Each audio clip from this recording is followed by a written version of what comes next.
Mr. Turley, as I stated before, after the 2016 election with Hillary Clinton, the left-wing media repeatedly talked about the Russia collusion and their interference within the election. And given this misinformation by the left wing, do you think the House Democrats' letter only pressing providers to provide conservative media channels and not CNN and MSNBC and other left-wing channels is correct, and what should be done about it?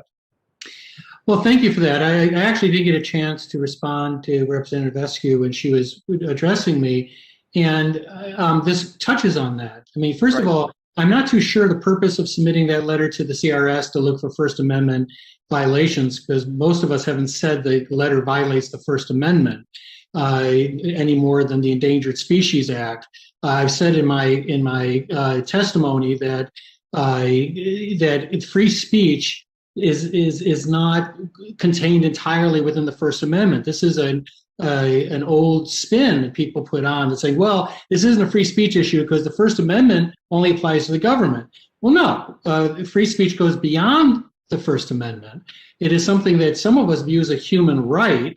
And the question is, does that letter impinge upon or threaten free speech or the free press? And I think it does. Making a statement and putting a question mark at the end of it doesn't change the import of the statements. Writing to these companies and saying, so why are you still airing Fox? The fact that that's a question doesn't hide the fact that it's really meant as a rather audible statement. And the letter went out with a building movement to try to pressure cable companies to get rid of these networks. What if you succeed? Fox was the most watched cable news program of 2020. So you would have tens of millions of people that would have to either choose between those networks that the letter does not list, or just not watch anything at all. And I give Soledad credit for this. I mean, she has been critical of networks on the other side, and so have I. I've been critical on both sides, I hope.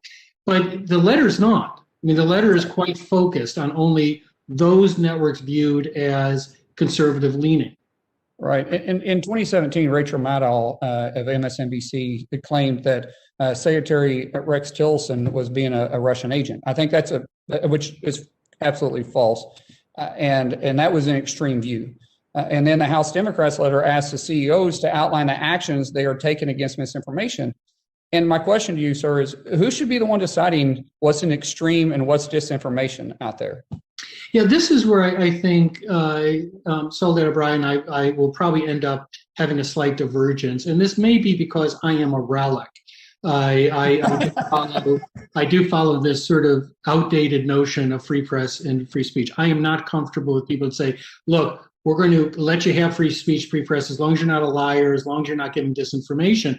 I have a feeling that Soledad and I agree on a lot of stuff that is disinformation. In fact, I've seen some of her work and I agree with it. But the question is, what do we do with that?